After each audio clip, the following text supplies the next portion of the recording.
The Eel River's next on the list. The Eel River's next on the list, I kid you not. Now, when it'll happen, I don't know, but sooner or later, circumstances will come about to where it'll be a necessity. We do not need massive new waterworks. We need water conservation, we need research and desalination, but we don't need massive new waterworks that are going to simply encourage people in Southern California to build another 200,000 homes in Orange County, for example. We certainly agree that the delta in the San Francisco Bay needs to be protected, and we hear statements being made in Northern California we think don't recognize the facts very clearly. They usually resort to the old argument that there are 3 million of us and only 17,000 of you. And after all, how can 17,000 dictate to 3 million? The answer to that is we're not trying to dictate, we're simply trying to be considered. California has the largest and most expensive water delivery system in the world. Plans to enlarge this system are pushing Californians into statewide water battles. One long-standing feud pits the city of Los Angeles against distant Owens Valley, where the city obtains most of its water. Los Angeles claims it needs to increase its supply. Water is the lifeblood of Owens Valley. Valley residents are doing everything in their power to stop the city from taking more. 200 miles west of Owens Valley is the San Joaquin-Sacramento River Delta. The Delta is the site of California's other major water war. Water is obtained here and is delivered to southern parts of the state. A proposed expansion of California's existing water projects will cost $3.5 billion and is a high priority of Governor Jerry Brown's. But new water projects are encountering resistance from President Carter. Voters themselves are showing they're unhappy about big government spending. The greatest resistance to sending more water south has come from the Delta region. Farmers here are leading the opposition. These bitter water battles have roots deep in the past.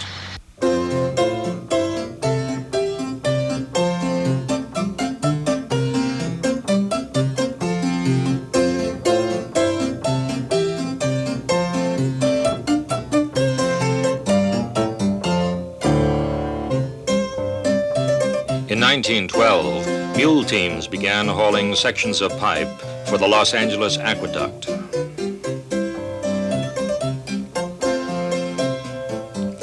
At that time, the aqueduct was the largest municipal public works project in the nation. A combined canal and a pipeline was built from the Owens River to Los Angeles. The diversion of the river began an era of protest by Valley residents. Officials watched as the water flowed south. This left Owens Valley desert-like, but created an oasis in Southern California. There's a land I know where the poppies grow and it's paradise to me. From Shasta snow down to Mexico, from Tahoe to the sea, where the valleys green lie in between. Water from Owens Valley helped build a myth. The myth that arid Southern California was a natural Garden of Eden. I'm coming back to California, to dear old sunny California, back to the land. The California Eden was given 100 new names, each one more spectacular than the last. Wonderful California, treasure vault of the earth. To maintain the myth of Eden through the years, increasing amounts of water had to be taken from Owens Valley. Reporter Tara Hudson talked with Aubrey Lyon near an abandoned Owens Valley ranch. He recalled what the valley was like before the water flowed away. As you drove along the road, you smelled the harvesting of alfalfa, and the crops were growing. In the fall of the year they were harvesting. They raised lots of barley and wheat, corn. This land will produce anything with a little land husbandry and a little water. But you can see from here that it's completely abandoned and deserted. If you tried a number of years ago to talk to the older generation about the water and possibly an injustice, they'd turn around and walk away from you because they had been indoctrinated that you just don't oppose the Department of Water and Power without some kind of recrimination economically. And they learned this lesson over a period of 25 or 30 years. But now it's been the newcomers that come here who see the conditions and they're appalled and they say, well, this couldn't be this way, but it is. What newcomers to the valley see today is a spacious and dry landscape.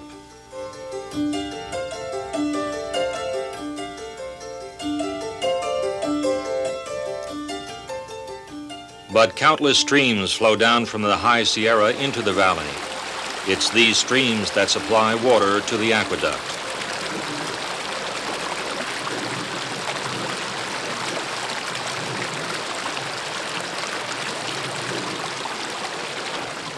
To increase the water it gets from Owens Valley, Los Angeles recently built a second aqueduct alongside the first.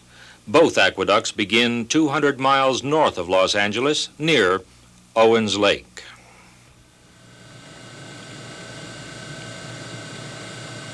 A new era of conflict in the Owens Valley, Los Angeles water battle began in the 1970s. Increased pumping of the valley's underground water supply was begun by the city. Valley residents reacted angrily.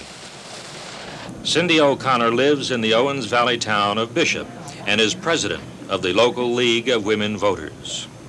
You see, with the pumping, which is what the fight's really about, the underground pumping, there is no way of knowing what's really going to happen if the DWP is allowed to pump the amount of water they want to pump.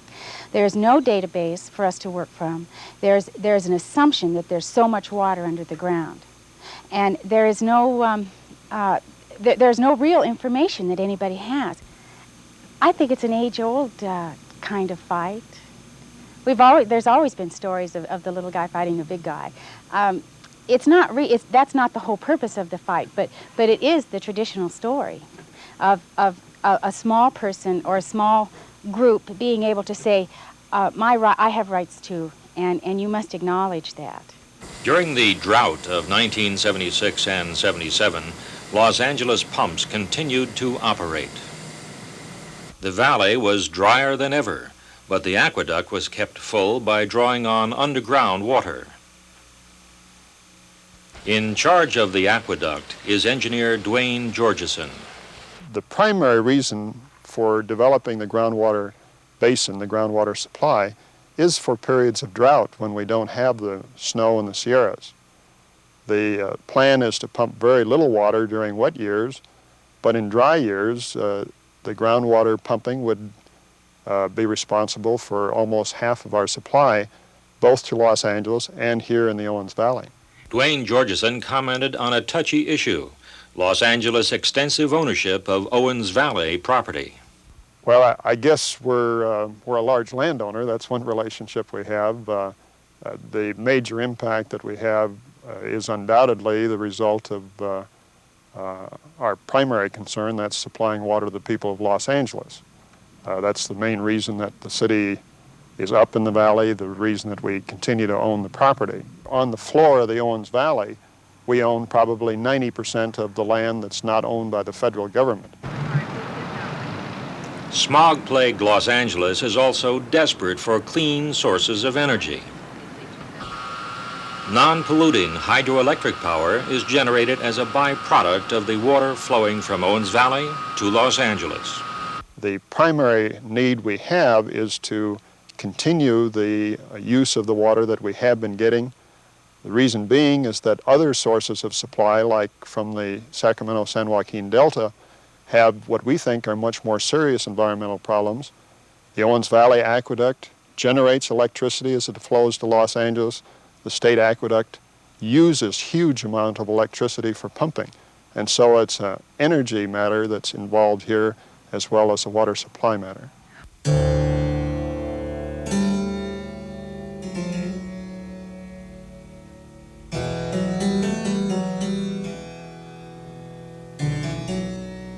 Owens Valley is what scientists call sagebrush country.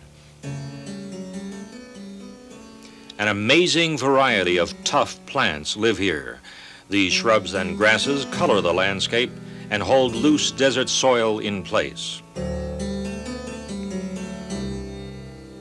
Without them, erosion and wind-blown dust pollution would threaten the valley. Pumping of the underground water would deprive some valley plants of the water they need. The loss of plant life concerns valley residents. Owens Valley is located in Inyo County. The district attorney, Buck Gibbons, has instituted a lawsuit opposing the Los Angeles plan to pump more water. What kind of damage will occur to the environment with continued pumping? Well, we're going to see a gradual disappearance of more and more vegetation. We're going to see a drying up of areas in the past which have not been dry. Most of the artesian wells in the valley are already dry. Many of the natural springs and streams have been dried up already. And anytime you reduce vegetation in a high desert area like this, erosion becomes a problem, air pollution becomes a very serious problem. More specifically, however, they desired to kill considerable amounts of vegetation on the valley floor because that vegetation is a consumptive use of water. And if the vegetation is eliminated, or if it is replaced with lower forms of vegetation which use less water, then less water is consumed in the valley here and more is available for export. I think most of the people from Los Angeles that come up here to the Owens Valley see the Owens Valley as a very beautiful place.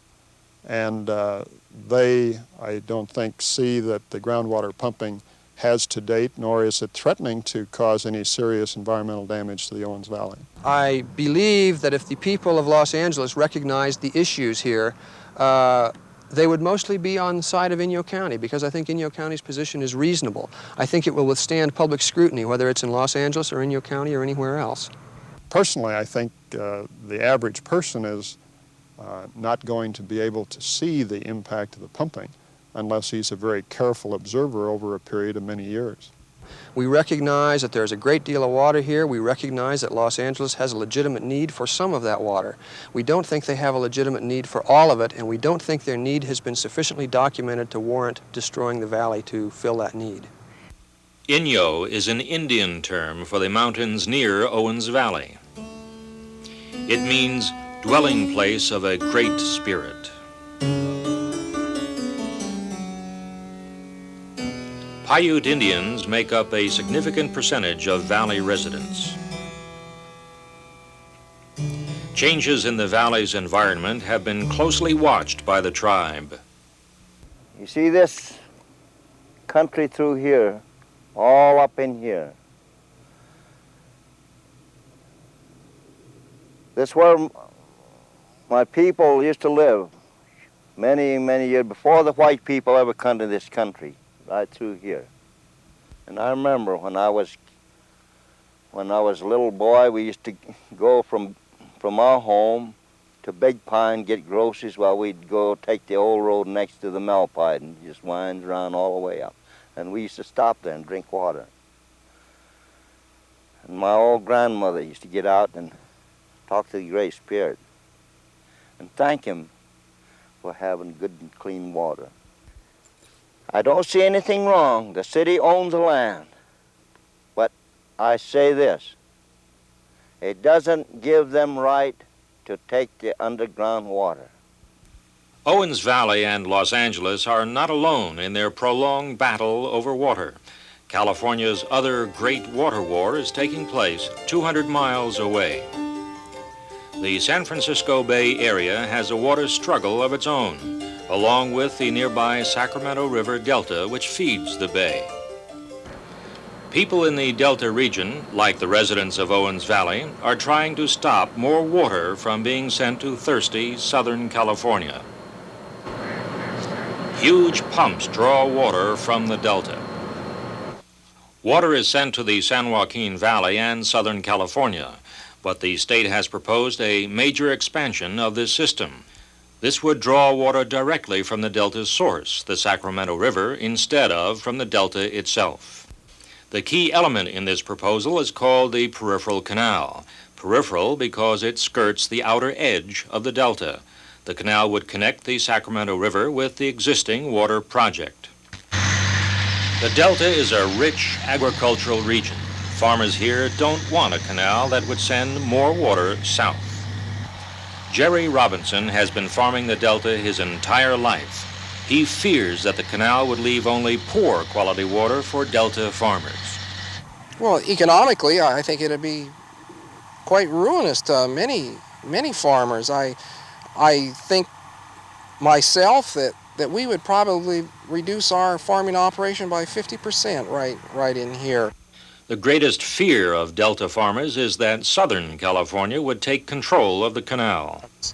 And we're afraid that the legislature being made up as it is with 2/3 of the votes in the South, that once a canal is built, just the legislature could pass new laws and new regulations and take this water completely away from us. In a normal year, there probably wouldn't be any trouble at all, but we've had 2 dry years in a row, and I'm sure there'll be others. And we don't feel that the guarantees the state wants to give us are adequate for us. We see what happens in a year of poor quality water, and it's happened before. Reduced crop yields. You can look right where we're standing here, yellow spots in the fields, and this is poor quality water, and this shouldn't be like this. The peripheral canal issue pits farmer against farmer. I've talked with even my farming friends farther down the valley, and they say they want to come first, and if there's any leftover water, then the delta should have it. They don't feel there should be, they say the fish should pay for their own water. They don't want to have enhancement of the delta or the Sassoon Marsh. Farmers like Jerry Robinson are well established, and they're fighting hard to win the battle against the canal.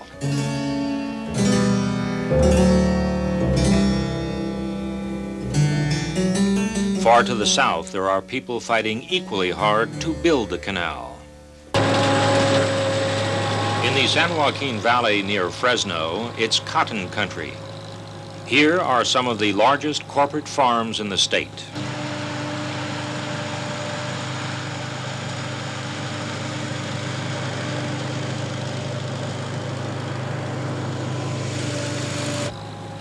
Agriculture uses some 85% of the water consumed in California. Jack Fawcett farms the east side of the valley. Heavy water use is depleting underground supplies. We need more water development. We need more water development in the state of California. And there are those who would like to repeal the 20th century and not build another waterworks or another road or anything.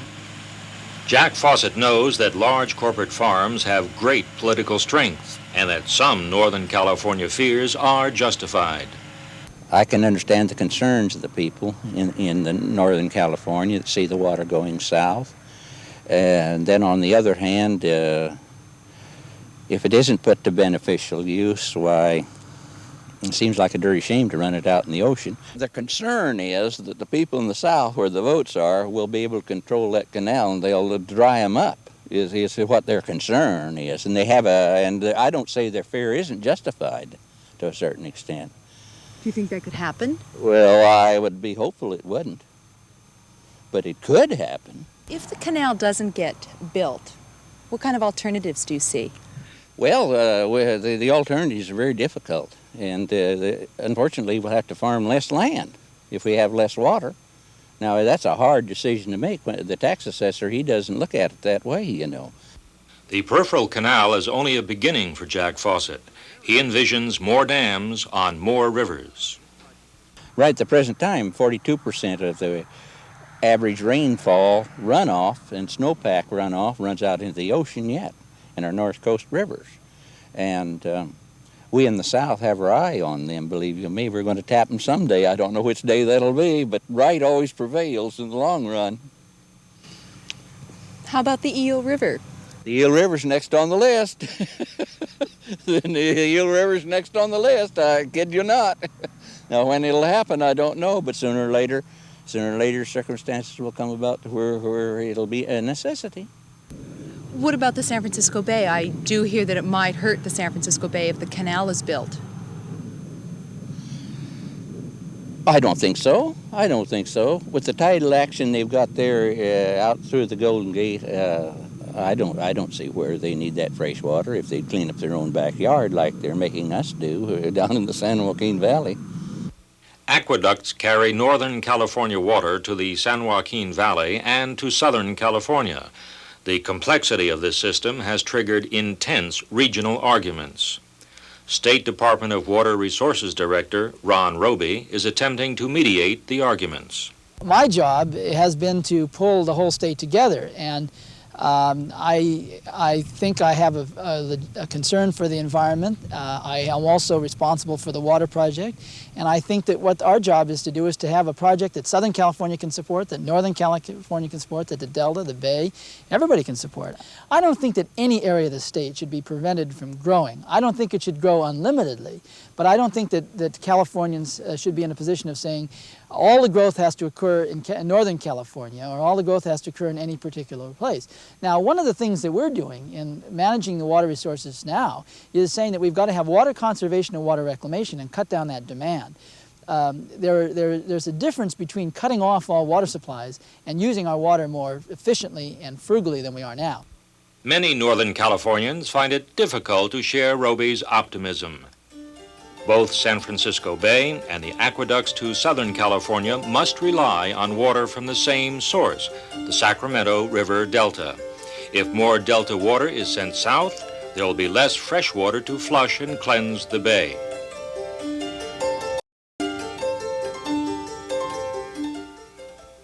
State Assemblyman Dan Boatwright, who represents sections of the Bay Area, has been a leader in the opposition to the peripheral canal. That canal will be capable of taking the entire normal flow of the Sacramento River completely around the Delta and transshipping all of that water to Southern California. When that happens, you could have no flushing flows through San Francisco Bay. The salt water could intrude up past Suisun Marsh, all through the Delta. It could destroy all that rich, fertile farmland in the Delta, which is acknowledged as some of the richest land in the world. For thousands of years, the Delta's fresh river water has flowed into the salty bay. Wildlife thrives in this mixture of waters. But powerful interests in Southern California, as well as in the San Joaquin Valley, have a stake in the Delta's water. Los Angeles is the headquarters of the Metropolitan Water District. It serves 11 million people in Southern California. The district has put its full weight behind the peripheral canal. David Kennedy is the Assistant General Manager of the district.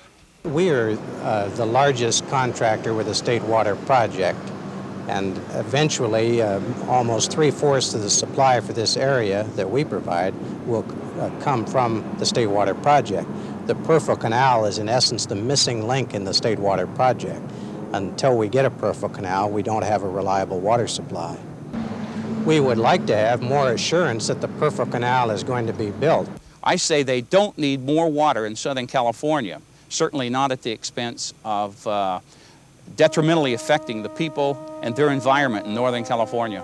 We certainly agree that the Delta to San Francisco Bay needs to be protected. We hear statements being made in Northern California we think don't recognize the facts very clearly. What's going to happen is this: San Francisco Bay will have no drafting action. There will be no flushing flows going through San Francisco Bay. And when that happens, your South Bay is going to become a dead body of water, and all you'll have will be a very minor tidal action, and that is not sufficient to clean San Francisco Bay. San Francisco Bay as we know it, and its ecological balance, its fish, its wildlife, will be totally destroyed. What kind of extreme statements specifically don't you agree with? Well, the statements that the State Water Project is going to turn Lake San Francisco Bay into another Lake Erie, this to me is absolutely absurd. But, and frankly, I don't know where people get things like that. The Metropolitan Water District supplies water to Los Angeles, but its major customers are Orange County and San Diego County. Population growth in Southern California is a big issue. We don't need more people in Southern California. We don't need more water in Southern California. We need more fresh air in Southern California.